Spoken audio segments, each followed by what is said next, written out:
Have science and religion always been in conflict? It may seem from a historical perspective that there were many times where science and the church or science and Christian theology conflicted with each other. But I want to challenge this idea by telling you a story about Mike and Donna. They're a married couple who came to me several years ago for some marriage advice. I think their story can shed some light on the science and religion discussion.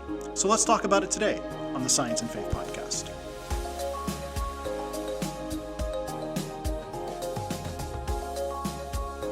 Mike and Donna were married for about 7 or 8 years when they came to see me, asking for some marriage advice. Apparently they had been experiencing some conflict in their marriage and they wanted to talk about it.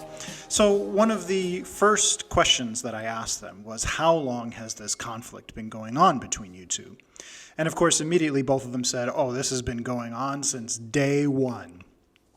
After we had a little bit of a laugh, I pressed them a little bit, and I said, no, but seriously, how long has this conflict been in your marriage between you guys? And they thought about it for a little while, and they realized that it actually hadn't been that long, but it was a problem that they had been wrestling with for the better part of a year.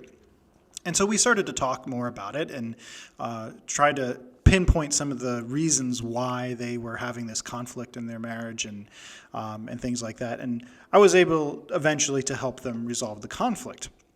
But their story got me thinking. When it comes to the relationship between science and religion, we can kind of have the same idea. It can feel to us like science and the Christian faith have been in conflict for hundreds and hundreds and hundreds of years, or even since for forever, ever since the dawn of Christianity, that Christianity has been opposed to science, has stifled scientific advancements and things like that. But when we actually stop, when we are pressed to actually think about where is science and Christianity in conflict? How long has this conflict been going on, and what is this conflict about? What we actually find is that science and Christianity aren't in conflict. They've had moments throughout the relationship where they've conflicted, or that they've had disagreements, things like that. But most of those conflicts and disagreements were very politically motivated, not really scientifically or theologically driven. And what we find when we examine historically the relationship between science and the Christian faith is that the relationship can be defined as harmonious, with simply points of contention over the very long history. And that was exactly Mike and Donna's problem as well. Because they were in the middle of a conflict, or a disagreement, it seemed to them at that time like their entire relationship had been defined as nothing but conflict.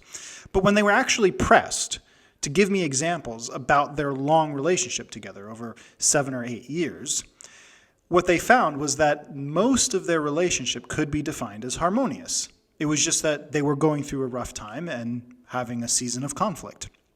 I think the same is true with the relationship between science and religion.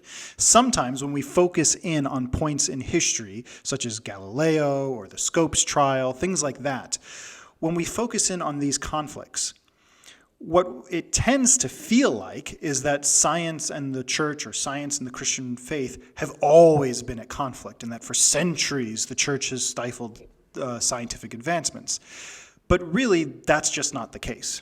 There was a moment in history, in the relationship, where there was some conflict. But again, if we look at the whole relationship between the Christian church and the Christian faith and science, what we see is that for centuries, this was a very harmonious relationship. And we shouldn't let the tiny points of conflict throughout the relationship define the whole relationship. Do points of conflict come in any relationship? Of course. Will they come again in the future? Most likely. They can't be avoided. However, it's really unfair to define the whole relationship between science and religion as having been a conflicting one, when that's just simply not true. Science and Christianity have had a harmonious relationship for centuries. Darwin's book on the origin of the species and his idea of evolution by natural selection didn't really change that relationship. In fact, most of the responses, both theological and scientific, to Darwin's idea was pretty positive.